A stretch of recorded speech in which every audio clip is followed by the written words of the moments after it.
Hi to all, అందరూ ఎలా ఉన్నారు? నేను మీ రమ్య. ఈరోజు నేను మీతో ఒక ఆహా మూమెంట్ని షేర్ చేసుకోవాలి అనుకుంటున్నాను. ఏం లేదండి, మన ధర్నీ చాకో డిలైట్స్ ఒక పాపకి వాళ్ళ తాతయ్య జ్ఞాపకాన్నే కాదు, ఇద్దరు ఫ్రెండ్స్ మధ్య ఉన్న గొడవను కూడా తీర్చింది. ఎలా అనుకుంటున్నారా? ఏం లేదండి, ఒక చిన్న మాట పట్టింపు వల్ల ఇద్దరు ఫ్రెండ్స్ మాట్లాడుకుంటాం మానేశారు. కానీ వాళ్ళ మధ్య ఉన్న ఫ్రెండ్షిప్ ఏమవుతుంది చెప్పండి?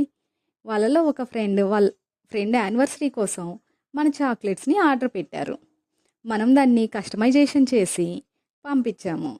ఇంకేంటి చెప్పండి, వాళ్ళు మాట్లాడుకోవాల్సిన పని ఏముంది? మన చాక్లెట్సే రిమైనింగ్ వర్క్ అంతా చేశాయి. కొన్నిసార్లు మన ఈగోని పక్కన పెట్టి ఒక చిన్న మాట కానీ, ఒక చిన్న సర్ప్రైజ్ గిఫ్ట్ కానీ ఇచ్చి చూడండి. అవతల వాళ్ళ మధ్య అవతల వాళ్ళకి మనకి మధ్య ఉన్న బాండింగ్ ఎంత స్ట్రాంగ్గా ఉంటుందో మీరే చూస్తారు. మీరు మీకు ఇష్టమైన వాళ్ళ కోసం ఏమైనా సర్ప్రైజ్ చేయాలనుకుంటున్నారా? ఇంకెందుకండి లేట్, కామెంట్ సెక్షన్లో కామెంట్ చేసేసేయండి. Thank you for watching. Please like, share and subscribe to our channel.